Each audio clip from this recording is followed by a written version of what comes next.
I hope everybody had a chance to catch your breath in August, and it's so nice to see everyone again and joined by some staff tonight. Welcome back, NVTC team, to our meetings.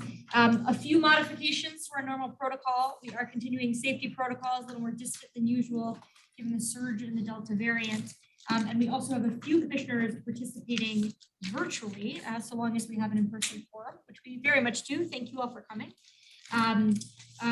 It will help everyone if you can speak up when you're talking. I'll try to model that myself. That helps those who are following along and attending online, as well as jurisdictional staff and other stakeholders who may be watching the program to hear us. So for the record, we have 3 commissioners participating by electronic means this evening. Mr. Letourneau due to a medical reason, Mr. Smedberg for a personal reason, Mr. Snyder for a personal reason, and Ms. Mitchell, who is an alternate and therefore does not need a reason to participate electronically, will be participating electronically. So good evening to those on the phone. You can see the meeting slides. They'll be on the TV screens on either end of the room to help us navigate throughout the meeting.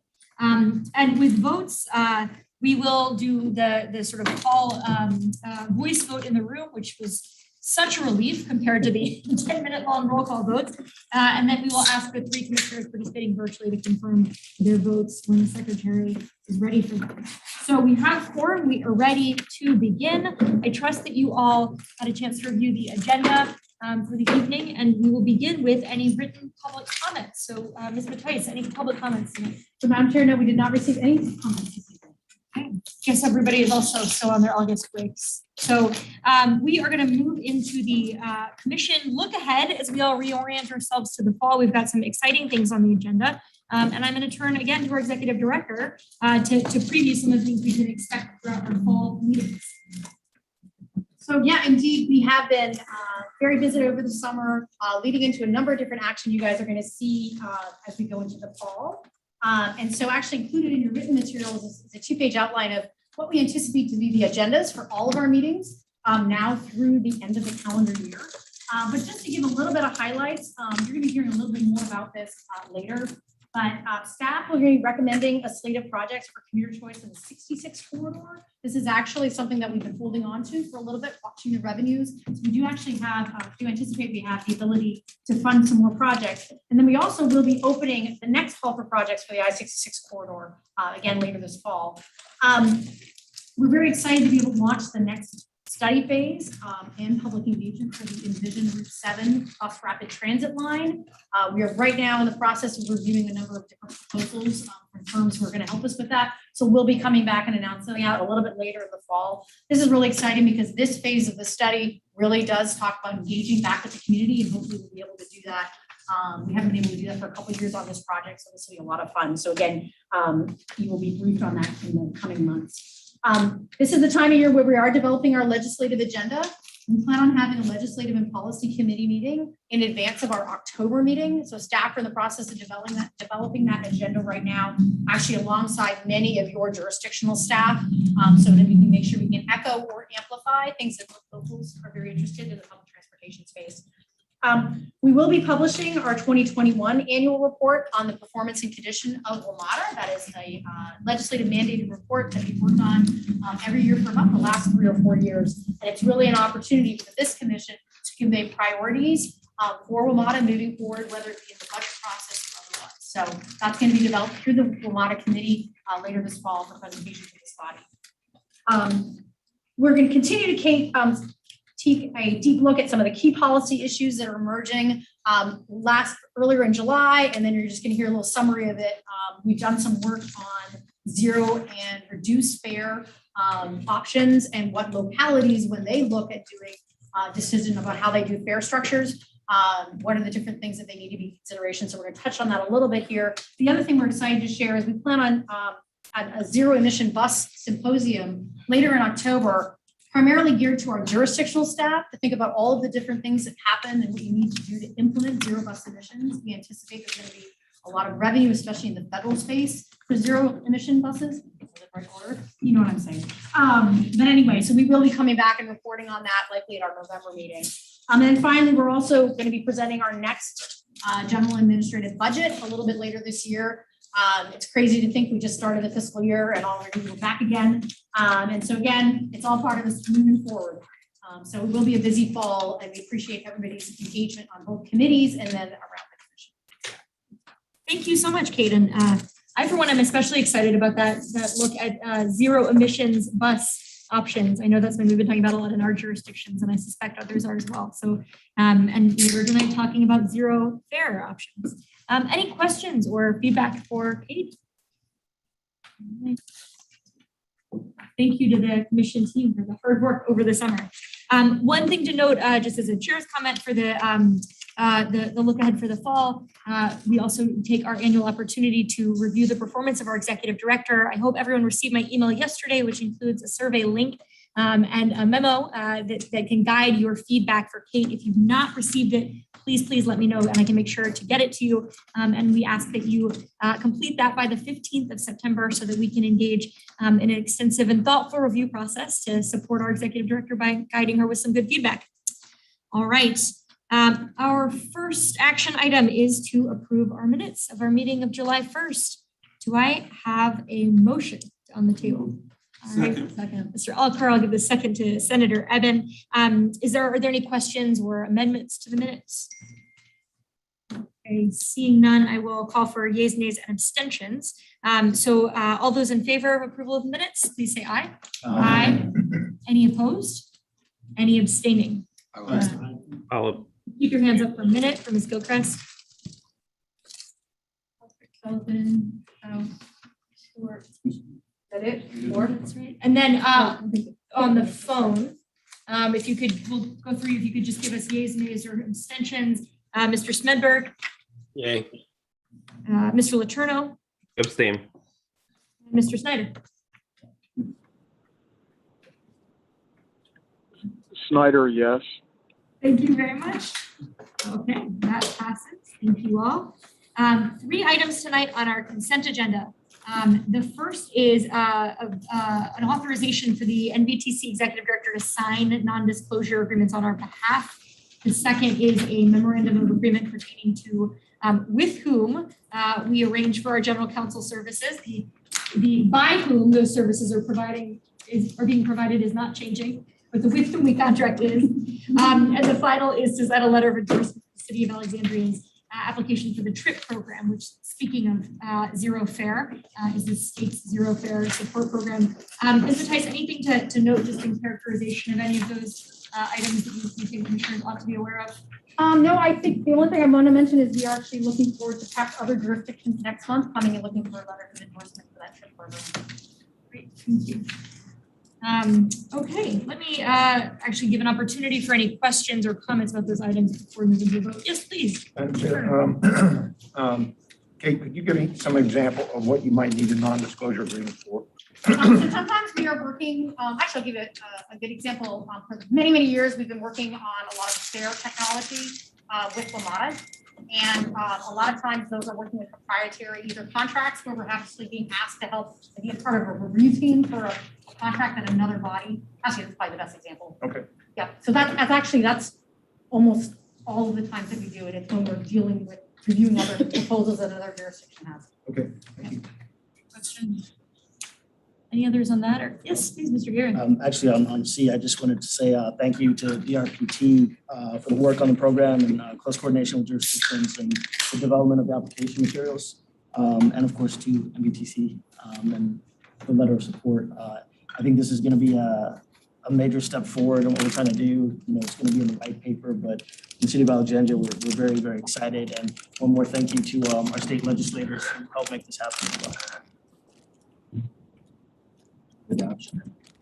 Unless there are any other questions, I'll move adoption. No, of the please. consent agenda. Thank you, Mr. DeFranco. Moving the consent agenda. Second goes to Senator Eben again. Excellent. Thank you very much.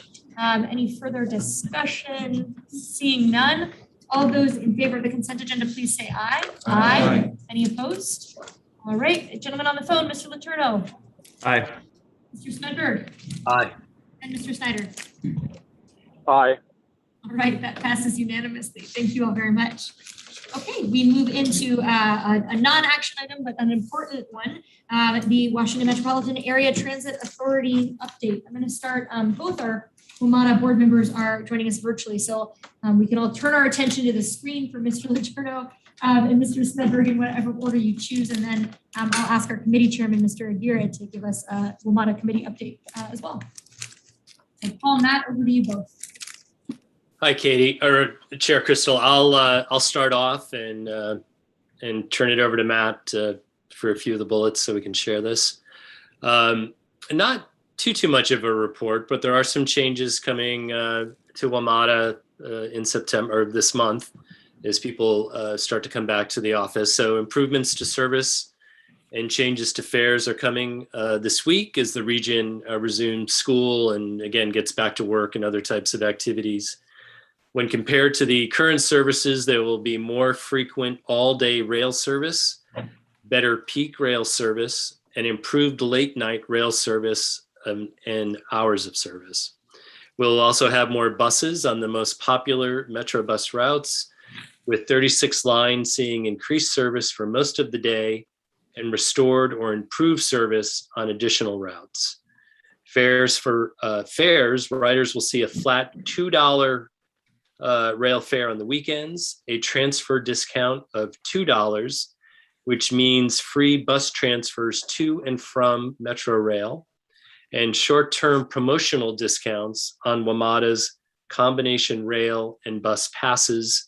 And a little footnote here, as we know, given the fact that the virus is and the pandemic is still not in check in this country, and I know in our region they're thinking that October, first part of November could be the peak for us, that we've seen some recent adjustments to return to work from various companies and organizations and associations in the region and the federal government. So we'll have to continually review this as a board to see where we go from there. And WMATA staff is continuing to reach out to the local transit providers about being involved in WMATA's rail and bus pass products and matching the free bus transfers. First announcement, and very pleased to announce that the Fairfax Connector will be participating in the free bus transfer program as of September 5th. Matt? Thanks, Paul. A few other things. So we talked a little bit about the fare policy changes short term. Longer term, we are continuing to have a discussion about fare policy. We are looking at kind of principles. There's things like distance-based structure versus flat fare, which other transit agencies use. And so throughout the fall, the Metro board is going to be having these discussions, looking at different options. I'm sure there's going to be opportunity for input, both from the public and from all the elected officials in the jurisdictions and the jurisdictional staff about these things. There's trade-offs with each model, from a revenue standpoint, from a ridership standpoint, and so on. We are next week going to be discussing the Blue, Orange, and Silver Line capacity study. That is a very, we'll say, very long-term effort looking at capacity in that corridor. I think those of us that have been around a while kind of think of this as the Roslyn Tunnel study, but it really kind of morphed into something much larger than that, because simply fixing the Roslyn Tunnel capacity issue will then sort of just create a bottleneck elsewhere in the system.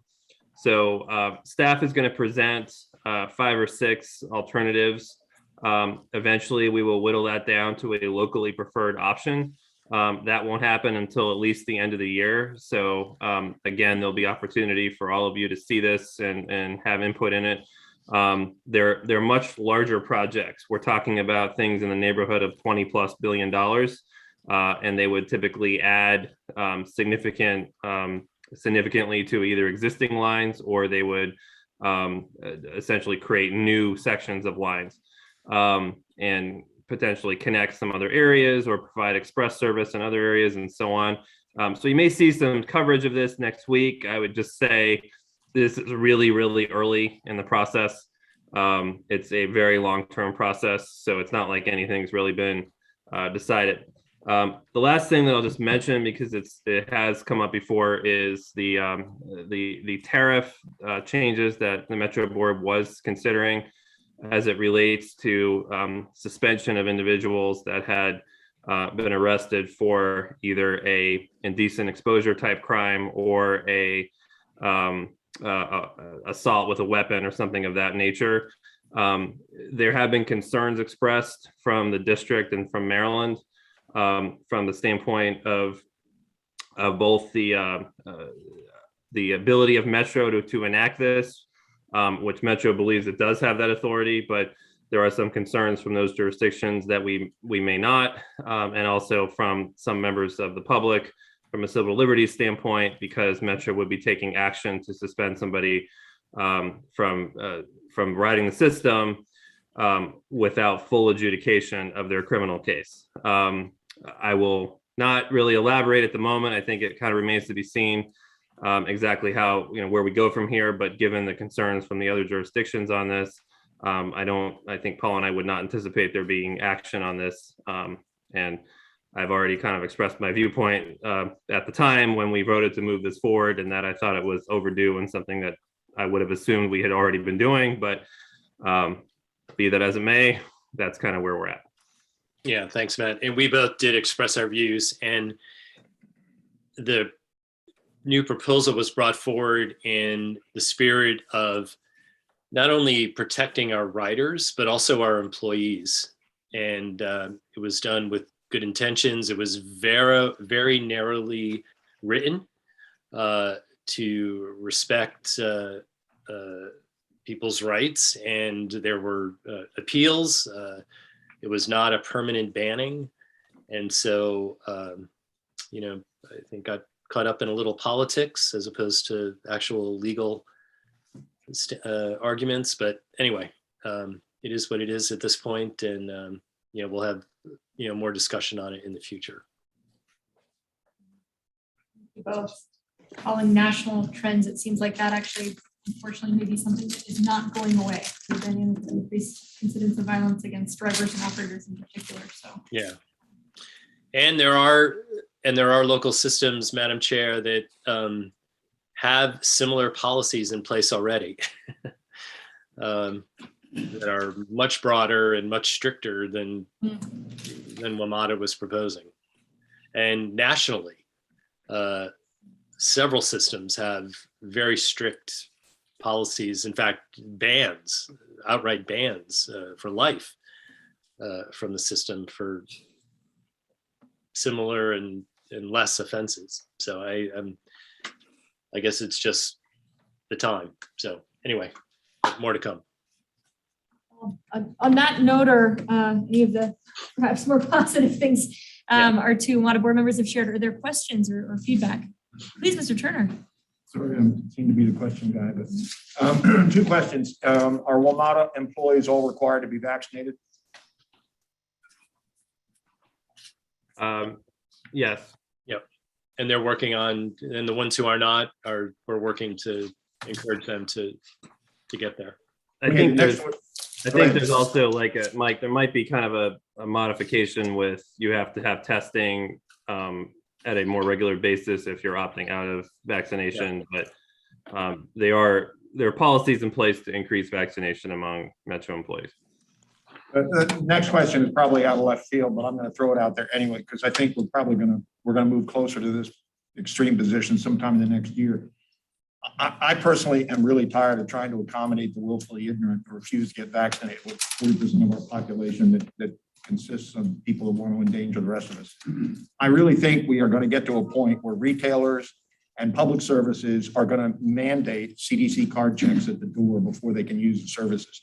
And I personally believe until we make it really, really inconvenient to not be vaccinated, we're still going to have 30 to 40% aren't vaccinated. So my kind of crazy question is, have we thought, or is there any discussion at all to restricting transit access in WMATA to people that are vaccinated and how we would do that? No. There has not. Thank you. Please. Yes, this is Delegate Reed. I wanted to see if you could provide an update on the Silver Line, because it seems like since I have been a member of NVTC, it seems like every time that we meet, it keeps getting pushed out to the right. And I'd like to know if you could give a status and also what both of you are able to do to actually kind of get us to a point so that we can actually have a definitive date when it's going to be available. So those good questions, Delegate Reed, and questions that ultimately are really for the airport authority that manages the project. But we can report what we have been told from the airport authority and from the Metro staff that are coordinating with the airports authority. The airports authority did move back the substantial completion date from Labor Day to sometime later in the fall. There was a news report that the actual contractor had placed this substantial completion date into 2022, first quarter 2022. As of now, the airports authority has not moved off of its fall 21 timeline. And so, we are going to be receiving an update next week in the Safety of Operations Committee with the latest on all of the outstanding issues. I just happened to have, because I'm chairman, had a pre-brief, and so I can say that there have been resolution on a lot of those issues that we previously have been listing as unresolved. And so I think overall we're moving in the right direction. In addition, we're going to be talking about staffing. Metro has made great progress, especially in this difficult labor market, with staffing up to be ready for when Silver Line Phase 2 is going to be operational, because we do need to add quite a few employees across all areas. So you'll hear more about it next week, but the ball is really in the court of the contractor and the airports authority in terms of the actual construction. We had gone through, we had a shutdown at Reston Wheelie for integration. We had some issues, as we understand it, there were some issues with the computer systems talking to each other correctly. Basically, these are code issues, more for the computer engineers than the transit folks. And so I know they've been working to resolve those issues, but Metro's role here is really to make sure that we can operate the system on the Silver Line Phase 2 when it's built. And so, we have to continue to work through the airports authority to sort of identify, resolution to the issues that we can, but we ultimately aren't able to sort of force those changes at the timeline that we may want. I think Paul and I have been as proactive as we can be with some of the, including some of the MWA board members, to try to sort of bring some of these things to their attention.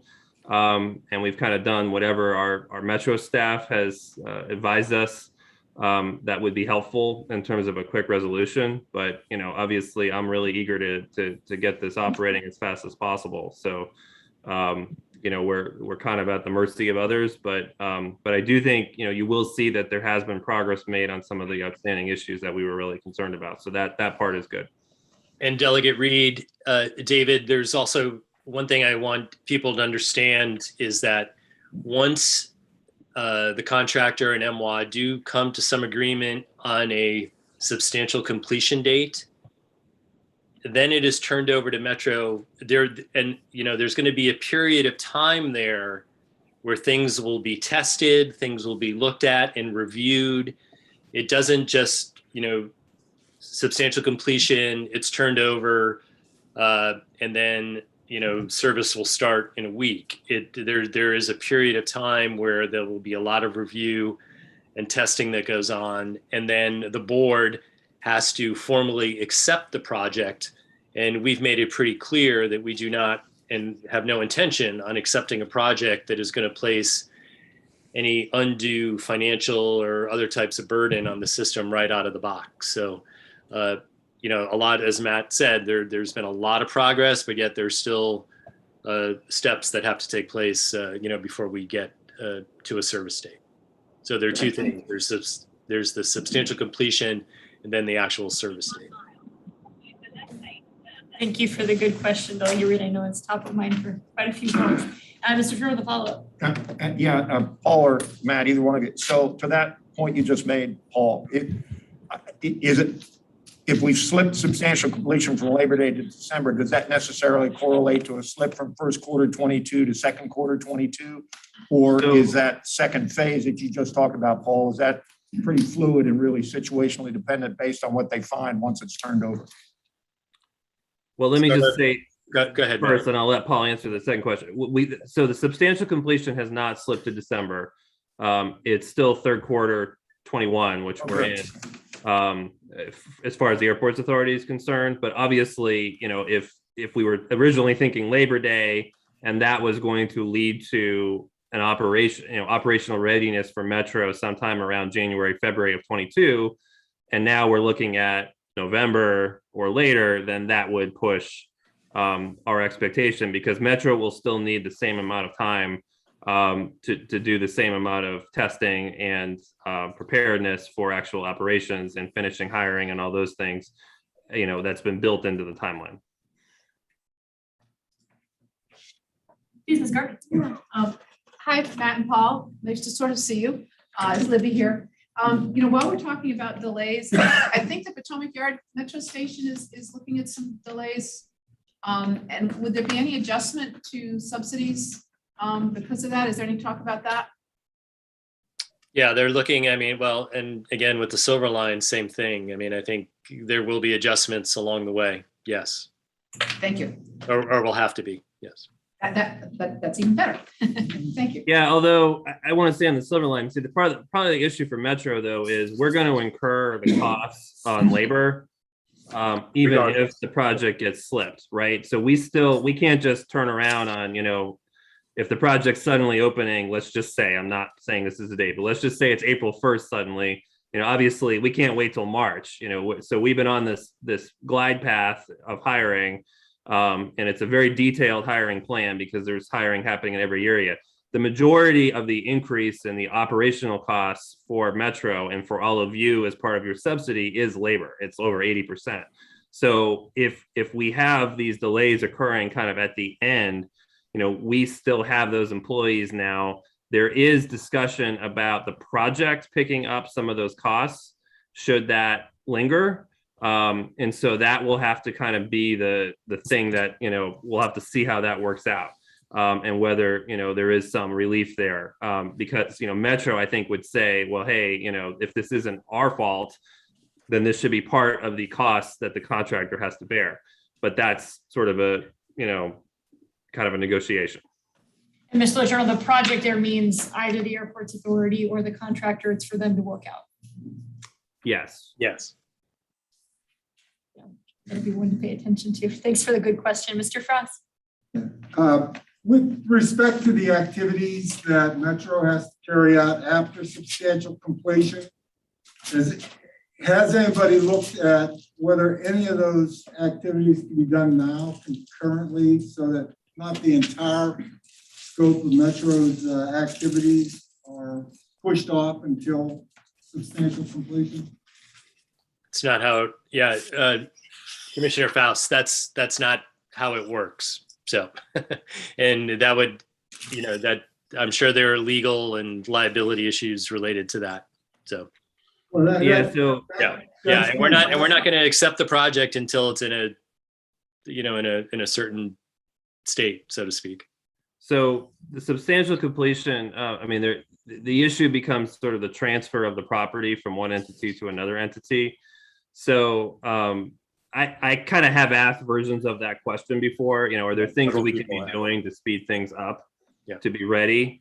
And I think at least until the integration from a system standpoint occurs between 1 and 2, then there's not a lot that could be done because you have to have those two operating systems. It's sort of like two big computer programs working with each other. And it's very complicated.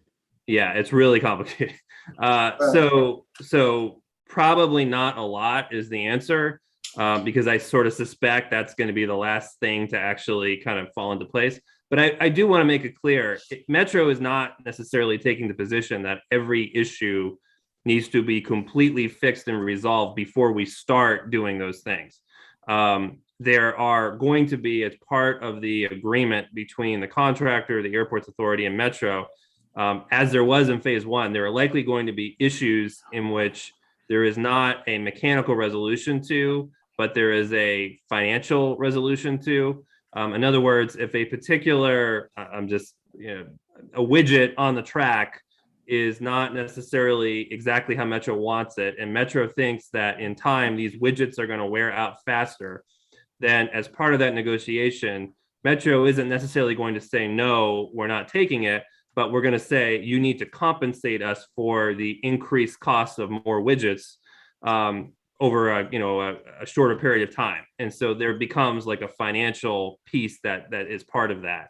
So it isn't black and white. It depends on the issue and how critical, if you look at our matrix, there's sort of a critical component section that those are things that no matter what, they have to be 100% right. We can't test, we can't be on the system. And then there's a lot of other things where some of them are cosmetic, some of them are others, where those will be ongoing, and you'll probably see work on those things well into the time that it's operating, or you'll see a financial resolution to it. Yes, please, Senator Bell. A question about the parking areas. Has there been, are any of the parking areas scheduled to open that aren't already open? If they're ready and people want to use them, could they possibly use those? So the parking areas are not Metros. They are the two jurisdictions, Fairfax and Loudoun. And so we can have a discussion about how Loudoun's approaching it. I'm not sure necessarily how Fairfax is. But if you're familiar, Senator Bell, with the one of the stations at the terminus at the Ashburn station, that garage is already operational as part of the development that's there. The other one we've had some discussions about, but we really have no reason to use it right now. We've talked a little bit about potentially moving some of our long haul bus service into that, because we are losing the Dulles North commuter lot as part of all of these changes. But that's really going to be up to the jurisdictions. Thank you, Madam Chair. There's a complicated piece with the ownership of the garages. We talk about that with VRE quite a bit too, right? Yeah, Madam Chair, on that, the only thing I bring up is I've had a few people ask me questions about the parking. Yeah. And, I know the one out there is open, but, at the moment, parking with COVID world hasn't been as big of an issue, but I think as we get back, it will be. Might make sense to consider that. Excellent. Well, one of the many functions that the commission provides is a networking opportunity. So for those who are on the Board of Supervisors in Loudoun and Fairfax, I think this is straight from the constituents' mouths, right? Interesting. Please, yeah. I would say that the Herndon Monroe parking garage is open. So, that one, and that's going to be right next to the station. We don't have one, no parking by the Reston Town Center station. Innovation has a very large station, which I'm sure they will open if they need it. There's a lot of construction going on. It's not ready. Okay. Yeah, Madam Chair, some of it's a business decision. If it's automation, there's not a real cost, and it's a chance for income and also provide parking relief. But if there's obviously cost, then it's a business decision whether it's worth doing or not. Yeah, and Senator Bell, we have all these models that show us what it's going to cost to operate our garages and what we're expecting for revenue and all that sort of things. It's part of our budget. So we have budgeted amounts for this, so we can't just sort of adjust on a fly. But as Metro gets delayed, then that's having a revenue impact on us as well. But we can talk about that offline. Thank you. Thanks for your question. Okay, any others for our lot of board members? Seeing that you haven't lost all your opportunities. Oh, please, Mr. Smedberg, was that? Yeah, no, Madam Chair, just one final note. The general manager and I are participating in a back to work summit. We'll be meeting with various business leaders around the region, including many from the Virginia region, Northern Virginia region. So I'll be able to report back on that next month to see what people are thinking in terms of back to work as we begin to prepare for the budget and, looking at ridership, those projections and things like that. So we'll be participating in that. And then also, just as an FYI, the two governors, Governor Northam, Governor Hogan, and Mayor Bowser, are participating in a Board of Trade event. When is it? Next week? Yeah, next week. So part of that discussion will be focused on the regional transportation infrastructure and issues. So. Look forward to hearing what you learn from business leaders about back to work. Yeah. We're all feeling some anxiety about the uncertain future of what that might look like. So Yeah, especially so- for transit. Yeah. All right, well, I'm going to go now to the chair of our WMATA committee, or vice chairman, Mr. Aguirre, to give us a report of the committee and any further discussion about WMATA matters. I'll be super brief, Madam Chair. Our next meeting is going to be September 16th, 6 p.m. Preliminarily, what we have so far is our annual report on the performance and condition of WMATA, and we'll also be discussing WMATA's fair policy and structure. And if there's anything else that comes before the committee, we discuss it there as well. And everyone is always welcome to join us. Thank you. I also was remiss in not mentioning that we have two WMATA knowledgeable staff. Greg Potts from WMATA is joining us virtually, and Andrew Neuvetter from the commission, who staffs WMATA issues, are here too. So if there are any further questions for our committee chair or our staff, opportunity for those. Okay, seeing none, thank you all for the good discussion. We will move next into a legislative update. It is still strange to me that we enter these sections and our federal conversation is longer than our state session for finally seeing the federal government make some motion on transportation and infrastructure. But I think we're going to begin with a General Assembly update. Well, and Madam Chair, I actually almost would be embarrassed to be providing an update on the General Assembly, since we have a lot of very knowledgeable people who know exactly what happened during that special session. But I guess probably the bottom line is, when it comes to the public transportation, the special session dealt with a lot of major issues, but it did not do much related to public transportation. That's not a bad thing at all. And so there actually is a write-up in your materials just covering sort of what happened in that special session, and corrections are always appreciated for those who are there and living it. But indeed, there are a lot of things that are happening in the federal space. And again, I've got a write-up including the materials. What we're really watching right now is the big infrastructure bill. People have heard that talked a lot. There's a lot of different things that are moving forward. I'm not an expert in these fields, but the thing that basically recognizes both the Senate and the House have passed major investment programs in surface transportation. They are different. And so there's a lot of things that are going on related to budget reconciliation to align those budget line items. But there appears to be a commitment that things will be moving forward actually during the course of this month, now that we're in September. I'm not going to necessarily hold my breath, but I think there's a lot of optimism. I think that the fact of getting through a surface transportation bill out of the US Senate that included some really good investments for public transportation was very, very good. I think we were very concerned for a while.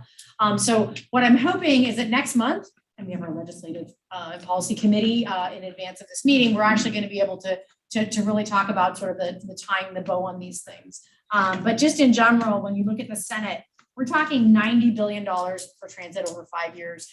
That is nearly double, actually probably maybe a little bit more than double the current investment in public transit. And as I mentioned before, there's also a lot of programs related to zero emission vehicles and infrastructure that can support our public transit, as well as a number of different things. And so there's a lot of great things happening in the federal congressional space. And of course, we actually have a very transit supportive administration. And so sort of just watch this space. I think there's a lot of exciting things that the commission, the WMATA, the VRE, and basically the region can look forward to in terms of infrastructure investment moving forward. So. Exciting times. All right. Thank you so much, Ms. Matthijs. Questions or corrections to the record from, as Kate was saying, those who lived this special session, if there's anything to add, we welcome that. Well, seeing none, we definitely do look forward to that meeting of the Legislative and Policy Committee next month before the full commission meeting. Commuter choice program, another big body of work for us. Importantly, just to frame, this is a staff update for this month. So we don't have any action to fund any projects. Something's being requested tonight, but this is an opportunity for us to hear about a supplemental round and begin to wrap our heads around the next round. So I think Mr. Owen is here for exactly that purpose. And so just before Ben gets started, it's not often we get to do the fun little like groundbreaking and ribbon cutting sort of thing. So we actually, in 100-degree heat, we're down in Spotsylvania. I think that was just last week. We've actually got a picture here. Basically, it's with a park and ride lot that was funded by the I-395. It's done as a joint project with VDOT and Spotsylvania County. And so it is kind of fun to have a hard hat. And you guys get to do this all the time. We don't get to do this a lot. So, so that's why I had to be in touch. We're actually really excited to be a part of this project. As you know, many of our localities are looking to a whole number of different funding sources. And so we were actually just one part, but an important part to be able to basically bring it over the finish line. So we're excited. It's going to be a 700 space park and ride lot.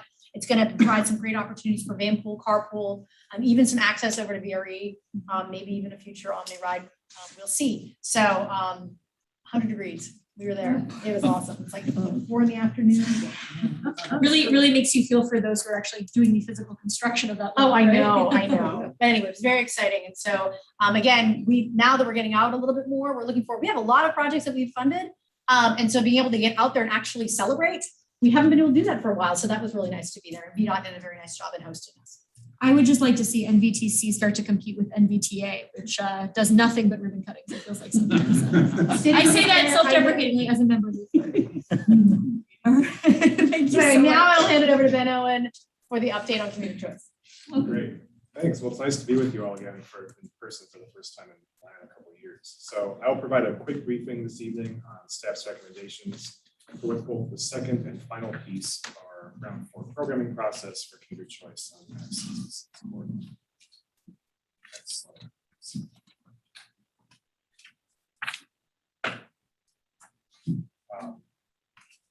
What's happening? I'll give a quick kind of step back as to what you'll be seeing here this evening and what this is about. So kind of as a recap, steep drop in I-66 toll revenues with the COVID-19 public health emergency last year led us to split our round 4 programming for fiscal years 21 and 22 into 2 parts.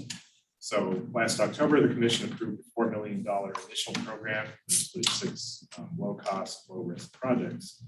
That action included an intention to advance a supplemental program this year with any additional revenue available, drawing from the remaining applications for new transit services, new commuter incentives, and larger capital efforts that were submitted to the round 4 call for projects.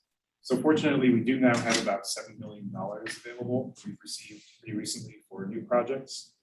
And also this is what you're seeing tonight is basically just staff's recommendation for the supplemental program. We are meeting with the program advisory committee on the 13th to review the composition of the program, and we'll seek the committee's endorsement of a program for the full commission's action next month. So staff's proposal is to fund 3 of the 4 proposals that are under consideration for funding. These projects are an Omni-Ride van pool parking incentive for new I-66 corridor van pools to Arlington and DC. There's a new Fairfax Connector Express bus service, providing service between the Reston South Park and Ride and Pentagon City, and Crystal City. And third, a fare buy down on an existing Fairfax Connector Express route between Reston North and the same destinations in Arlington, basically bringing the fare in line with other Connector Express services. So taken together, these 3 proposals with about 250 more people through the I-66 inside the Beltway corridor each morning. Upon full implementation and as travel patterns in the corridor revert to more typical conditions. They also improve connections between 5 regional activity centers and expand the options and incentives for commuters to return to transit. And as part of this program too, we would include our program administrative activities for the overall I-66 corridor program during fiscal year 22. And just to be clear, that would be supporting all of our activities under the program for the year, including our next call for projects, as well as overseeing 44 project agreements executed to date, totaling just over $50 million in total revenues.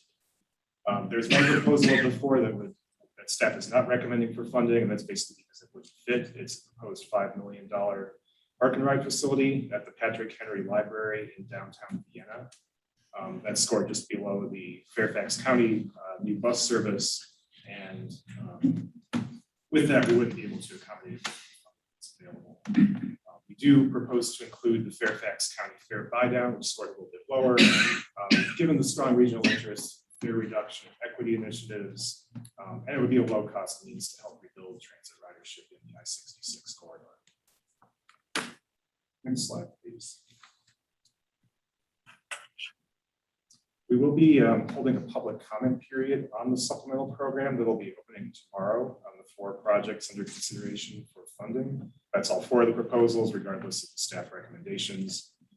It is a 2-week public comment period, which is a bit shorter than usual, just given that there are fewer proposals and also that we kind of first introduced these last fall with the initial program comment period.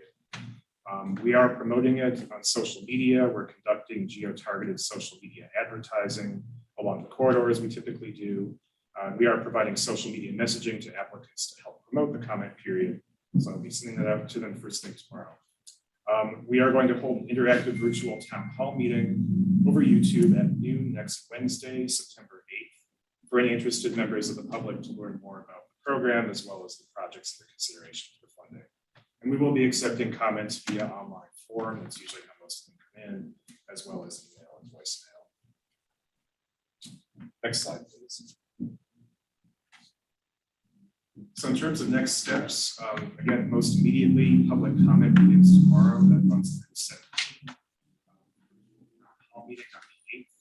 And then the program advisory committee meeting is taking place on Monday, the 13th at 4 p.m. here at NVTC offices upstairs on the 2nd floor in our conference room in person. So the PAC will be meeting to identify and endorse the program for the full commission to consider in October. So we'll seek your action on that program at next month's meeting, along with authorization to refer to the Commonwealth Transportation Board for final approval later in the month.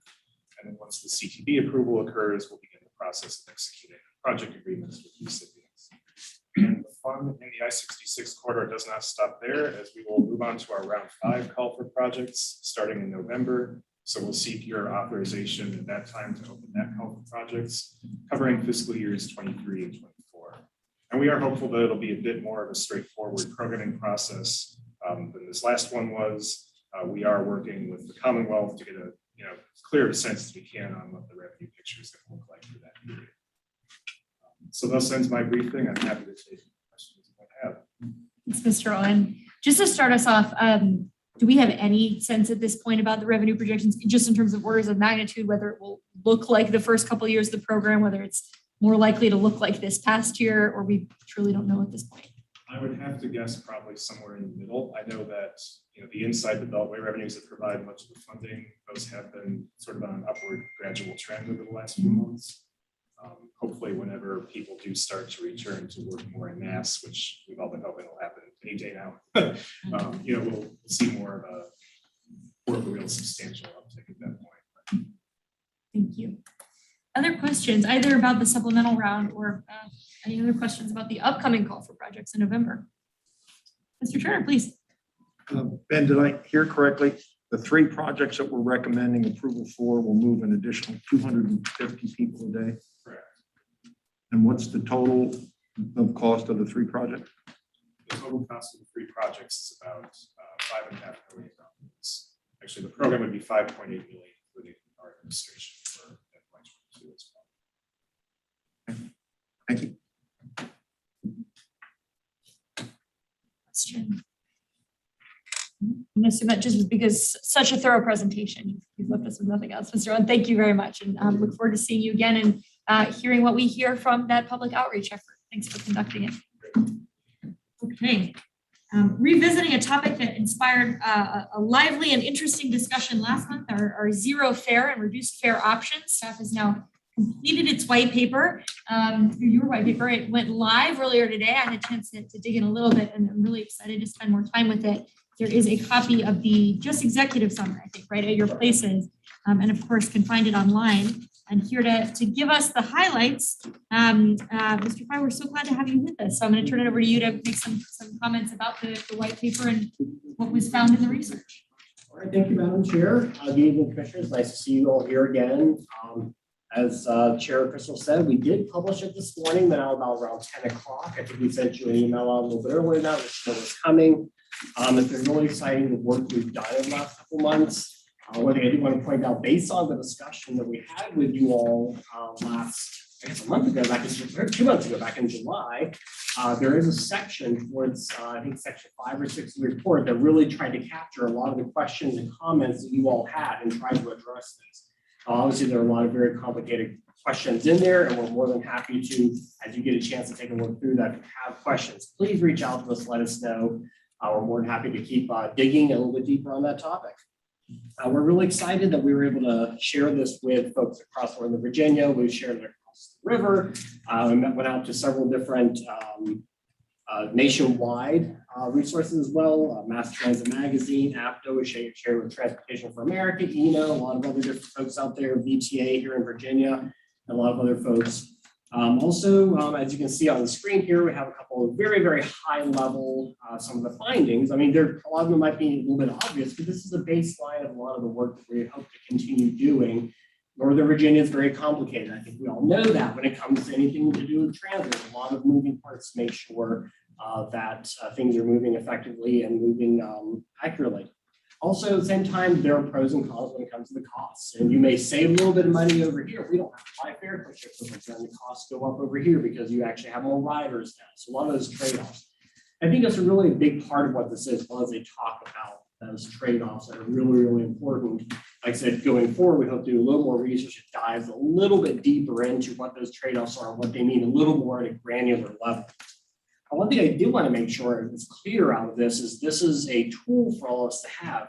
This isn't the commission. We're not necessarily taking a particular opinion on any particular one, because as you all know, fair policy, fair rules, fair guidelines are all set at your local levels. So this actually, the research we did is very flexible and adaptable when it comes to those criteria of meeting the needs of your constituents, meeting the needs of your riders. So we're not really endorsing any particular option. Like I said, we're hoping to dig a little bit deeper into it. We're going to keep looking for opportunities down the road to find different opportunities to study this a little bit more. So there's a lot of good stuff in there. Like I said, please reach out to us if you have any questions, if you want to dive a little bit deeper on a particular topic. And last but not least, I really have to acknowledge our team here at NVTC. Patricia Happ was very heavily involved in this effort, and our consulting team, great folks over at Kimley Horn and IBI Group, were a wonderful resource, as well as all of your staff and folks at your jurisdictions and at your transit providers were heavily involved in this, provide us a lot of really good data, context, and things like that. So it's been a really good collaborative effort for Northern Virginia going forward. So Madam Chair, that's all I wanted to say, and I hope you'll get a chance to look a little bit deeper into the report and have answer your questions. Thank you so much. Yeah, please, Mr. Polchak. Thank you. No, very exciting, and obviously haven't enough time to really dig deeply. Did you have a chance to look at fare reductions when it comes to monthly or yearly programs? I don't think we looked at it specifically like that, but actually that does make a lot of sense because there are a lot of fare passes that are out there. I mean, Metro and a lot of our folks out there do actually look at programs that have monthly pass for bus, rail, or bus and rail combined. So I think that's something we can continue to dive into. Annual, haven't thought about that. Hardly, it's a big potential thing that's out there. No, when I studied abroad, that was very helpful. And I haven't seen it here in the States. Yes. That would be great. Ms. Gerby. Yeah, so reading this, it made me think of another discussion we had some time ago about Metro and fare evasion, and that the district has a fairly high percentage of fare evasion. And I found myself reading this in there, we're talking about sometimes, lowering fares for certain groups of people. And I'm realizing perhaps de facto we have that now. And I don't know about that, how that feeds into what you said, but I'm thinking and maybe it's a small enough number, it doesn't matter. But as we're sort of figuring out what we're going to do, it might be helpful to know that one jurisdiction has already basically got that system. And maybe we shouldn't be ignoring it as we're looking at other things going on. It's just something I tossed out there because it just kind of occurred to me that we kind of pretend it's not happening, but I think it is. Like I said, there's a lot of considerations go into this. I think that's a very valid consideration when it comes to, because that directly impacts the financial side of the decision-making process. And where do those levers that move back and forth on the policy versus the financial, where does that land you? So I've had a very, very good point to bring up. Sure. Behavior thing that you brought up, the changing behaviors of people will affect some of the things, because I think one of the things they do in Europe too is that you just assume people have paid and then they have somebody checks sporadically, which you mentioned. And then I'll just put another plus, which I think I was doing anyway, all checks, just sort of mention about having sort of, yearly passes or 6-month passes or something too. I think that does a lot. It also encourages people to try. Anyway, thank you. Thanks. Great ideas for more research. Yeah, indeed. And Mr. Webster, I see a hand. And I apologize, I'm kind of like searching through the white paper now, but were you able to quantify at all for any of the systems how much existing fare revenue comes from smart benefits? one of the tables we have in there has a percentage. I don't know if it actually has dollar amounts there. I think it's chapter 5 or 6 had that, and then the commission questions. Off the top of my head, I don't remember if we had exactly dollars. We worked with Metro. They were really great about giving us a lot of information. We did let them know we will probably have more questions after tonight and areas we want to dig a little bit further into. We did this really fast turnaround. Kudos to our team, but we're happy to keep digging into that, see if we can get a little more granular. Yeah, Mr. Ryan, actually, I've got you there because that was my first question too, is the smart benefits. And Mr. Rockage, I wonder for both of us if it's shaped by the VRE experience where so much, right, of our fare box comes from the federal benefits. So it's actually, I think on that appendix on page 25. So Northern Virginia operators are taking in monthly smart benefits revenue prior to COVID of about $1.4 million a month, which represents 40% of our total fare revenue. So I think we talked about this a little bit last month, that I'm enthusiastic about the potential of some of this, but it is worth it for all of us to consider what that might mean for leaving on the table. I would suspect that in addition to VRE, a lot of and Fairfax Connect or other bus routes in the outer suburbs are 50% plus smart benefits. So, if we were to eliminate fares on those buses, we're telling the federal government, we don't want your money. Right. So that's a challenge. The other question I have is, and I see you have, because the big question is what would be the increase in ridership, which is what you want, but also in terms of trying to plan the challenge. And I see there's a wide range here, 20% to 85%. Are there different factors that determine the increase in ridership? Is there any way for us to try to anticipate what the increase is? I think a lot of it is going to be looking at what we're, as right now, obviously, what were things like pre-COVID. And then as you add service over the history of each of your systems, they've probably added service over time. And there's a lot of good analysis that's out there that shows like if you add more frequency, you get a bump of X. And there are some industry standards kind of making assumptions. You add more frequency, you get a bump this way. You add a span of service, you get a bump this way. You increase it on the weekend, you get a bump. So there are a lot of those different factors that go into that. So you do end up with a really wide range. I think the healthiness of the network beforehand is really going to determine, is there a lot of opportunity to grow? Maybe not if it's a really healthy network already. If it's a very small growing network, maybe there's more opportunity to grow. There's a lot of those ones that go in there, and that's why it's really such a wide range. Yes, please, Senator Bell. One of the items that I was curious about, I've got two questions. First, did you do any research when these programs were implemented, when they ever had to be reversed in surcharge? What happened then? So one of the ones that did that, I think one of our examples, the case study was down in Chapel Hill. The University of North Carolina, Chapel Hill, they ran it for a while. They had it free for a while. And then I think they put it back in.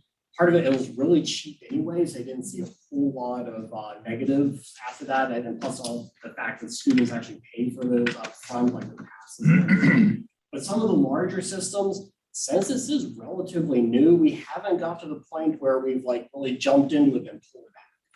And I'm going to use Alexandria as an example. They're the ones that we're watching very, very closely, at least in our region.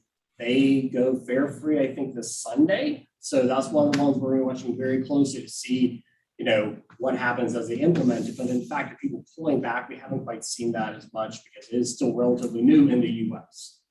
I just bring that up because I think once you offer something, it's really hard to ever turn it back down. So I think, we would be making a long-term commitment really if we go down this path. The other, I will first off agree with the subscription comments, either for an annual or a 6-month or a month-to-month all-you-can-eat option. Because we look at so many other things in today's economy, that's the way they are consumed. And I think it's a very common and accepted way to buy things. So something like that I think would be a popular option. Having said that, on the cash logistics, there's a big cost to having cash machines, et cetera. Did you price in the comparison non-cash options, since many popular ride services, the Ubers of the world, use cashless payment systems, much cheaper? When you think of the cashless payment system traditionally around here, it is your smart trip. That is your cashless option. It's pretty well in there. And that's where a lot of our discussion when it came to where our savings, where our expenses falling into. Over the last year or two, we've been working very heavily in this region of trying to figure out how to continue collecting fares going forward because it is an important source of revenue. But that cashless option is the smart trip, and there's a lot of money has already been invested in there.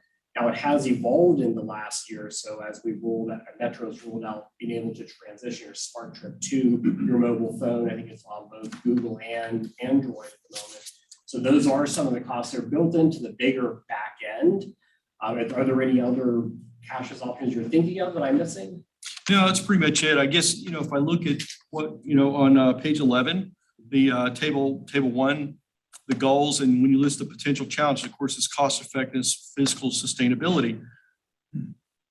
If you take away the cash logistics, which has been a real problem, especially when you have point operated systems through COVID, how much does that cost versus how much would we be at a deficit without charging at all? I guess that's what I saw as the missing piece there.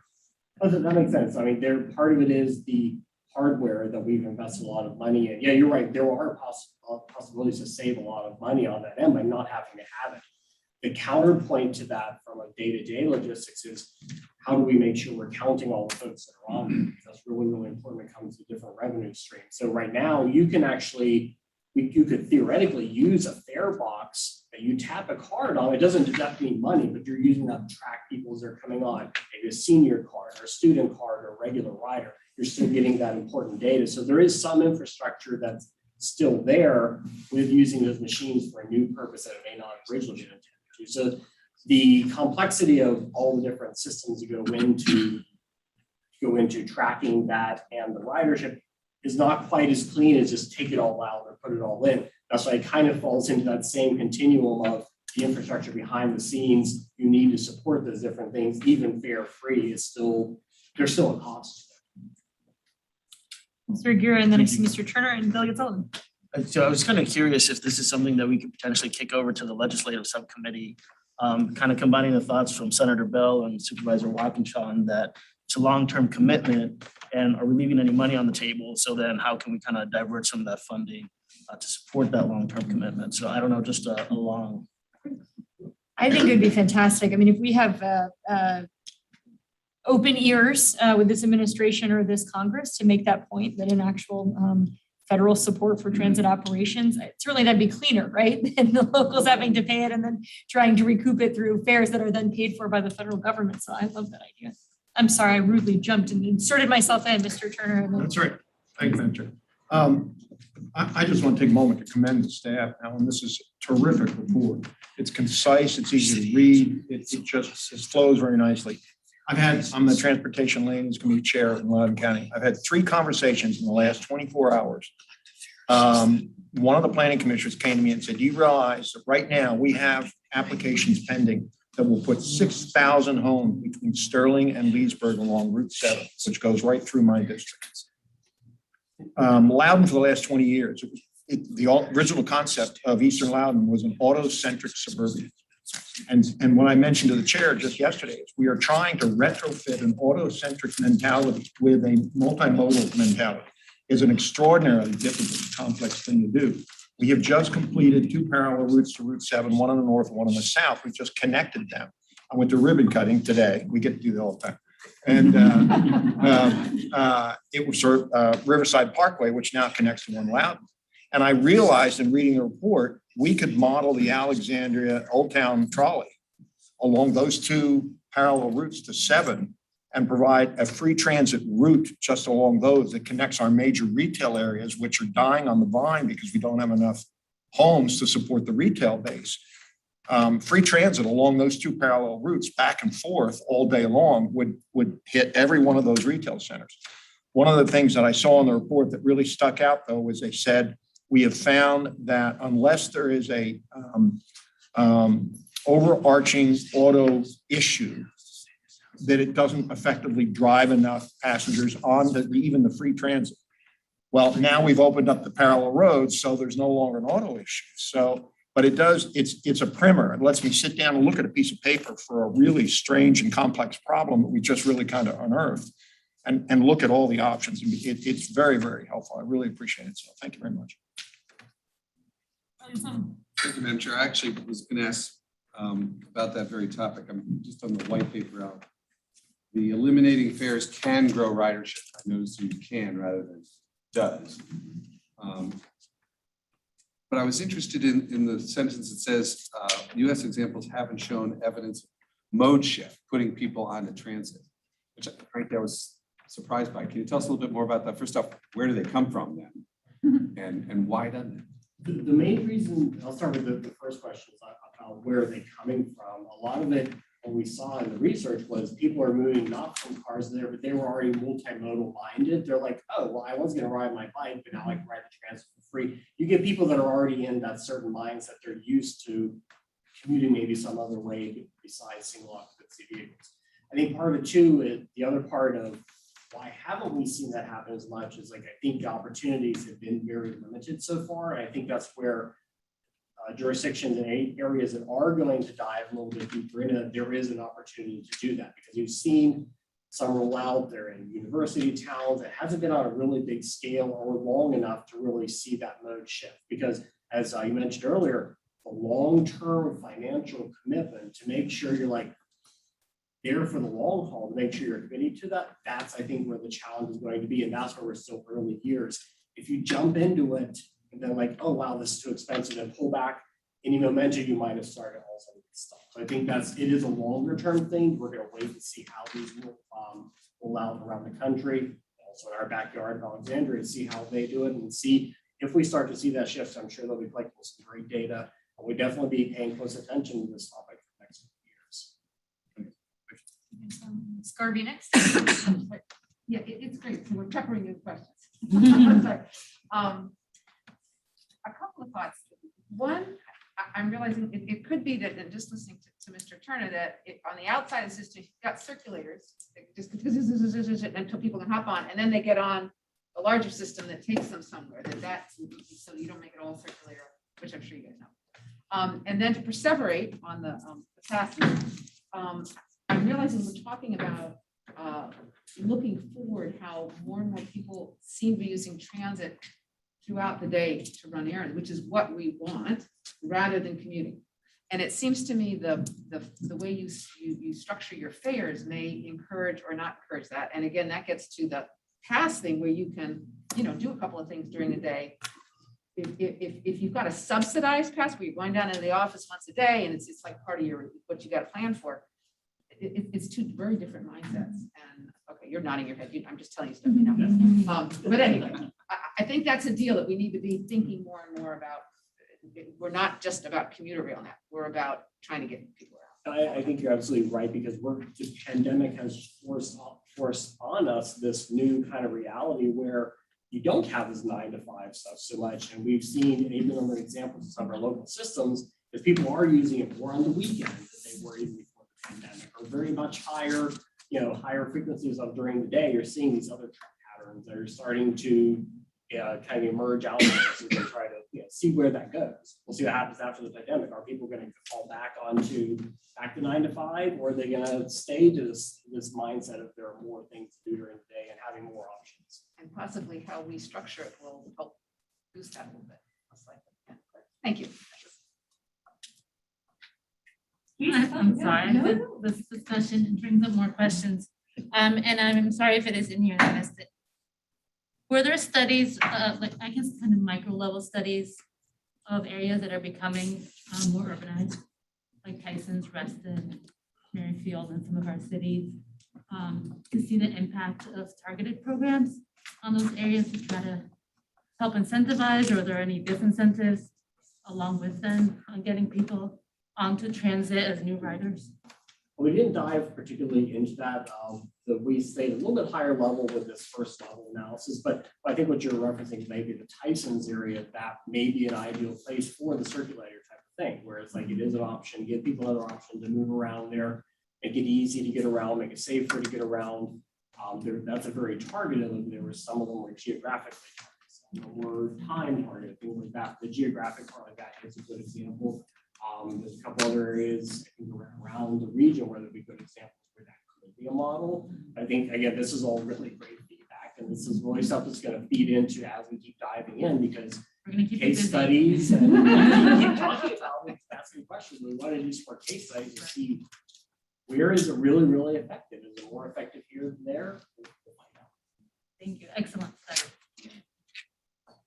I've certainly appreciated this as well. And as in all policy decisions, right, the answer is it's complicated. There's not a singular answer. And I was really struck by a couple of the points that others have made. Both the points certainly about 40% of those fares are being paid by the federal government, but also the point about where riders are coming from. And for me, at least, and I think for many of us, when we think about the goals we're trying to achieve by transit, right, it's emissions reduction and climate action. It's supporting more density, right, which is good for both of those goals as well in a way that doesn't add more cars. It is interesting to note that by and large, these programs do not seem to be inducing people to sacrifice a car trip for transit, which is what we'd really like to see. And on a very personal note, just as a bus rider, I cannot tell you how much that resonates with me, that I would probably get a little lazy and knowing I'd rather go home on the bus with those groceries instead of walk. I think that's exactly the use case for which fare-free transit would be appealing.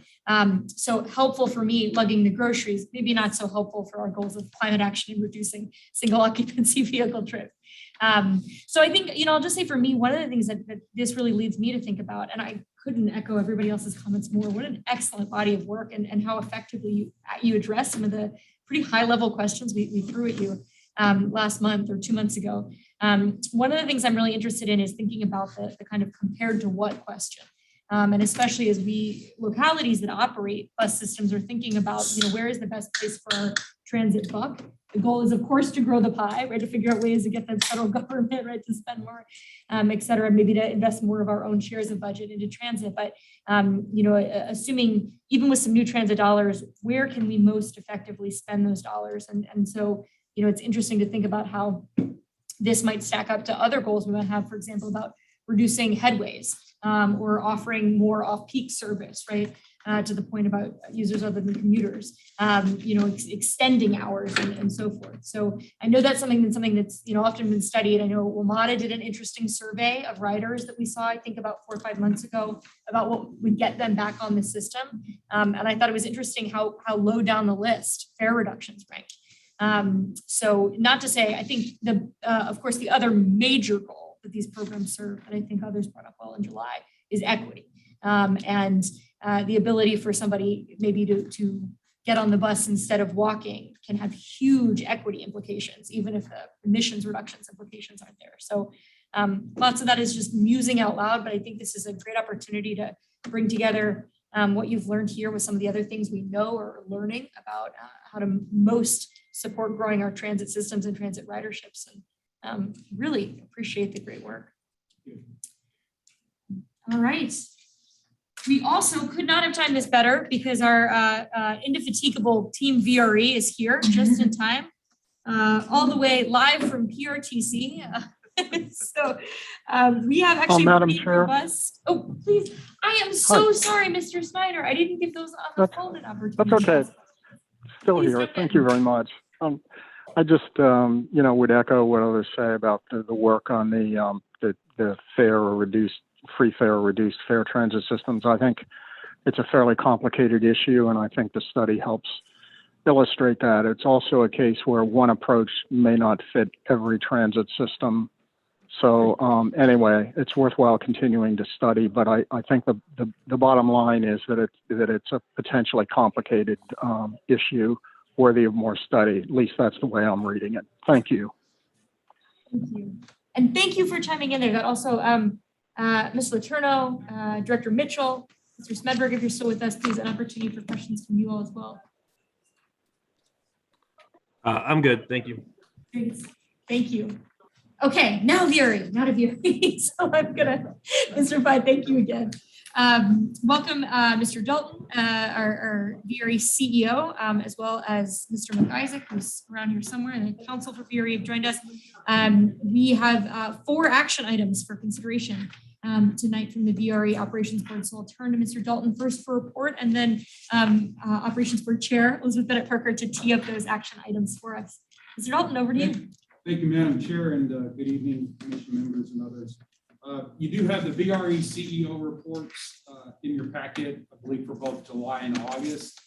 And there's a memo in there as well about on-time performance and ridership. So let me just briefly recap the summer, June through August.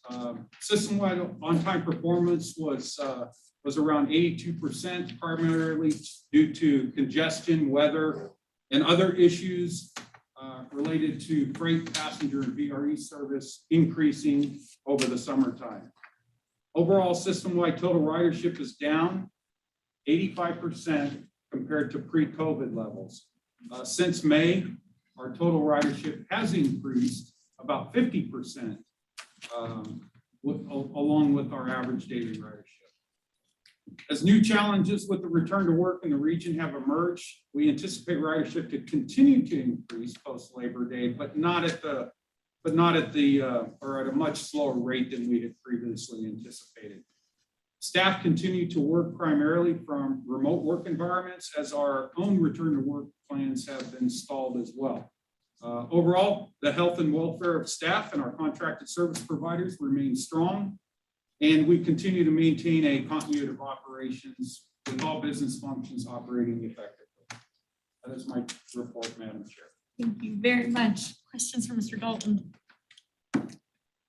Okay, seeing none, let me invite or turn it over rather to Elizabeth Bennett Parker to talk about the VRE action items. We of course have more extensive detail on all of these in your written materials. If that lets you off the hook for having described them in too great of depth this evening. Wonderful, thank you, Madam Chair. We do have 4 VRE action items this evening. The first is 9C, Resolution 2456, which would authorize the VRE CEO to amend the Norfolk Southern Operating Access and Amtrak Access and Storage Agreements to reflect the Transforming Rail in Virginia Service Plan. The service plan is attached to the resolution and includes post-acquisition train schedules for the VRE Manassas line and Fredericksburg line, trains anticipated later this month or shortly thereafter. For context, VRE has 4 operating access agreements. The service plan has already been incorporated into the access agreements with CSX and the Virginia Passenger Rail Authority. And this action is to incorporate it into our agreements with Norfolk Southern and Amtrak. Commissioners were emailed a blue sheeted resolution earlier this afternoon. The resolution is exactly the same. The only difference is the attachment previously included 2 versions of the service plan, 6.0 and 6.1. This attachment simply removes the older version, 6.0, because 6.1 supersedes it. With that, Mr. Dalton, would you like to speak to some changes in 6.1? Yeah, thank you. I just want to make a point of clarification just for everybody, and this was discussed at the operations board meeting as well. That post-acquisition schedule, or the base schedule, weekday schedule, it does include 2 additional round trip trains, one on the Fredericksburg line, one on the Manassas line. As part of this action here, we are not asking for authorization to operate those 2 additional.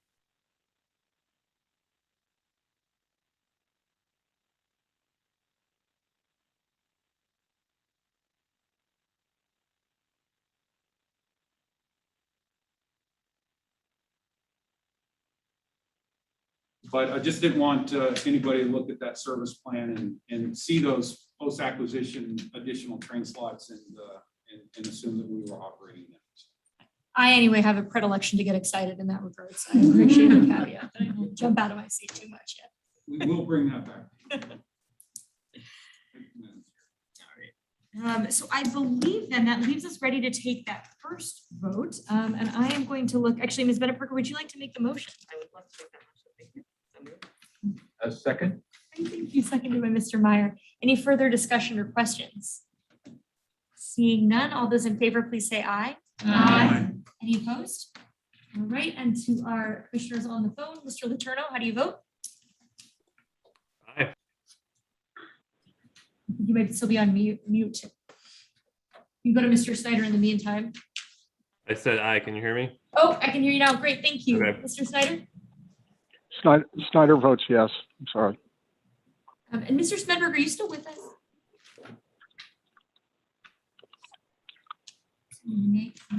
Dropped off. So, okay, I think that passes unanimously. Thank you very much. I will turn it back to Ms. Bennett Parker for our next item. Thank you, Madam Chair. Next is resolution 2457, which would authorize the VRE CEO to execute amended agreements with the Virginia Passenger Rail Authority and with CSX to include the Potomac Shores Station, as construction of the station is anticipated to begin soon.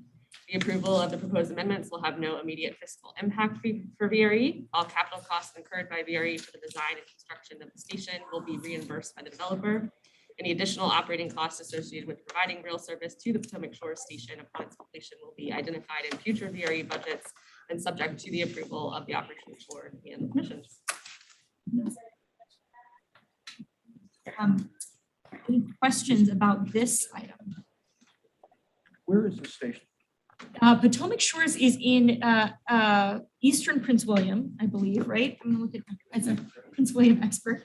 And it is a pretty significant project with what I believe is on the order of thousands of new townhomes. So as someone who is in a jurisdictions where many of those new residents may be commuting to, I am delighted that they're gonna have the opportunity to take VRE and leave their cars back in Potomac Shores.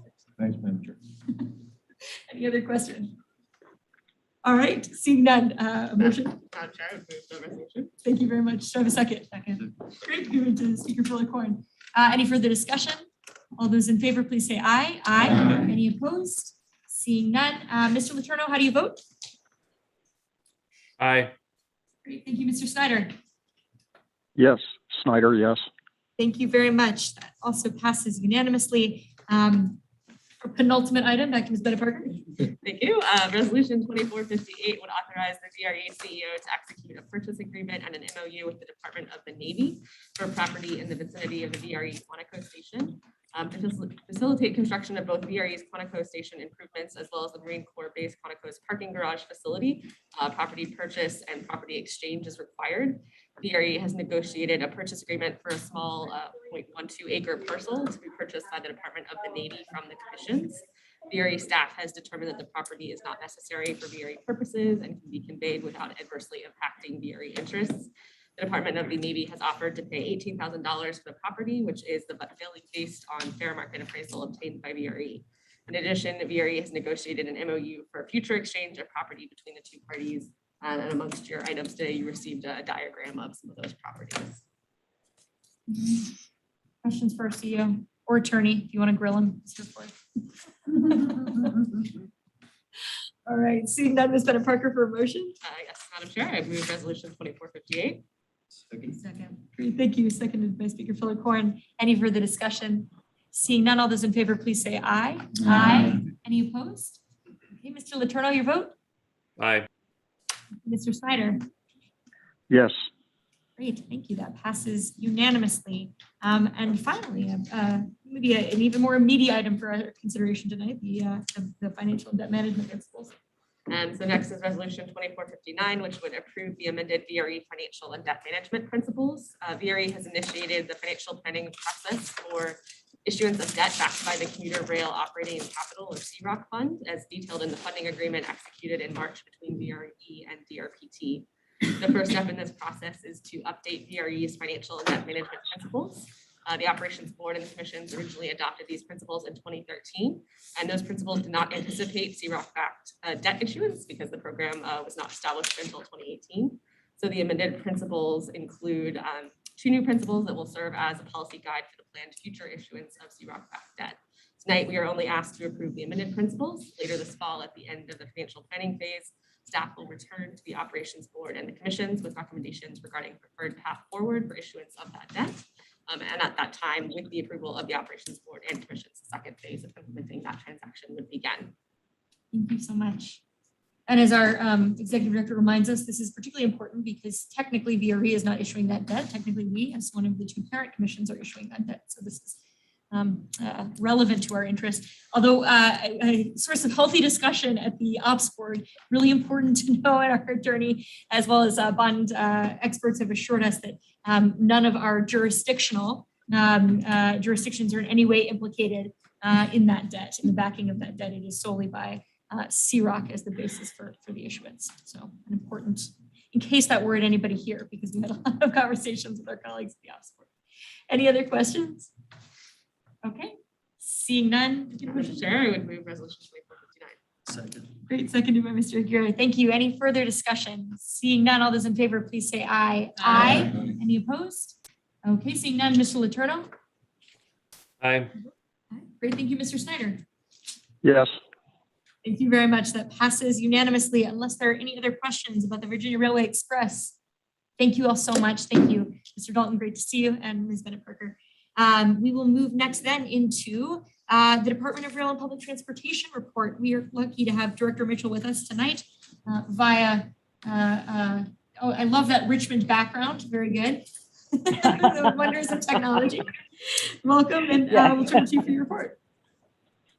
Great, thank you very much. And Chair Crystal, and it's great to see you all virtually, at least, see you and hear you.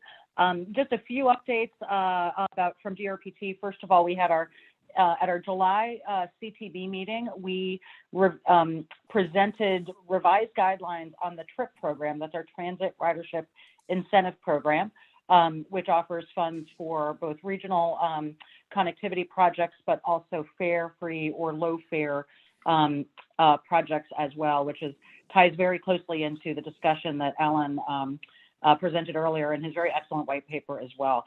I really want to thank those of you and your jurisdictions that provided us with comments during our public comment period. We received some very thoughtful and helpful comments that we were able to incorporate into this revised guidance and get the CTB to approve that at the July meeting. So we opened up the application period on August 1st. Applications are due on September 17th. Also because applicants are asked to provide a letter of support from their jurisdictions, we've given jurisdictions until October 1st to get those letters of support into us as well. At the September meeting, we plan to present to the CTB the CTB policy requirements for WMATA, which was provided to us by WMATA back in August in accordance with the dedicated funding legislation. We are not recommending at this time any withholding of funds associated with these requirements. We are still working on our Springfield to Quantico Enhanced Public Transportation Feasibility Study. And thank you to the stakeholders in this room that have been working on that from Fairfax and Prince William County as well. We are going to have some public meetings for that September 21st and 23rd at 7 o'clock. These are going to be virtual. We had hoped to be able to have these in person, but given some of the conditions right now, we've decided to go virtual with those meetings. And then finally, we're also underway on our transit equity and modernization study. We've done a survey of transit agencies and an information request. We're in the process of compiling all of that information. And we also have some stakeholder working groups that are working right now and helping us with that study. So with that concludes my report, and I look forward to seeing you all in person again soon. Happy to take questions. Great, thank you. Any questions for Director Mitchell about either of those efforts? Okay, seeing none, I suppose it is getting a little late in the hour. So we thank you very much for sticking with us and for that great update, Director Mitchell. And last but never least, Ms. Mattice, our Executive Director, for your report on the thing that keeps you from going home. No, thank you, Madam Chair. And I always encourage folks to take a look at the Executive Director newsletter. It gives a lot of great information, things that are going on around the region. And so one of the things I did want to talk about is some staff changes. We actually had the honor of having 2 fellows with us this summer. Actually, it's as fantastic. The Department of Rail and Public Transportation actually has a transit intern program that is specifically geared to providing funding to bring on folks to get them sort of familiar and excited about a career in public transportation. And so Noma Agwu and Marco Viola spent the summer with us. They are actually back at school already, but they were actually incredible at helping us through a number of different projects, some of which you're going to see a little bit later as we dive into the zero emission buses. But in particular, they gave us some great white papers and some presentations to our jurisdictional staff on bus lane enforcement, which is something I think we're going to start seeing a lot more of as we look to having dedicated bus lanes, as well as microtransit. And so how any of our jurisdictions may look at either partnering or using microtransit as a way to add on do first and last mile, those sorts of things. So they were just fantastic. We're really happy they could be with us this summer. So we're looking forward to actually bringing on more fellows, hopefully just after the new year, and maybe to have them stay through the summer. So stay tuned on that one. We also said goodbye to two of our employees this summer. And so Jay Watkins had been our marketing and outreach person for our commuter choice program. So those events and all the public meetings and a lot of the great graphics actually we have associated with that were really Jay's. She's actually moved on. We're really excited for her because she's actually joining the Capital Bike Share gang and going to be doing marketing in the District of Columbia on behalf of the Capital Bike Share. So we're actually really excited for her and her new move. It's sad. But and also Zach Smith. And I know a lot of you had a chance to work with Zach either on legislative stuff or support on the 3% cap. Number of things with WMATA. Zach was one of our program analysts, and he's just joined the DC Department of Transportation and really working on transportation equity issues. So we could really wish him well as he's moved on to that. And so we're very sad to see folks go, but I also get the opportunity just because of luck and timing. We had 2 new employees start this past Monday. And so they actually are here in the room. So they're gonna have to do a little stand up. So Renetta Zach Williams, if you want to do a little wave. So Renetta recently received her master's in community planning with a specialization in transportation from the University of Maryland. Thanks for coming across the river. And so she's also done a lot of work with the National Capital Park and Planning Commission and done a bunch of stuff with GIS and project management and community outreach. And so we're really excited to have her joining us as one of our program analysts. And then Sophie Spiotopoulos, you want to do a little wave up? Hello, hello, hello. So she got her master's in GIS from Clark University. And so she has actually done a lot of work in GIS and visualization, actually up where she was in college in downtown Worcester Business Improvement District. And again, she's going to be a big part of our ability to visualize and present data. Just like that great work we had consultant support, the great work we had for our low fare and zero fare white paper. We're trying to bring a lot of those talents and that creative presentation of data in-house a little bit more. So she's part of that.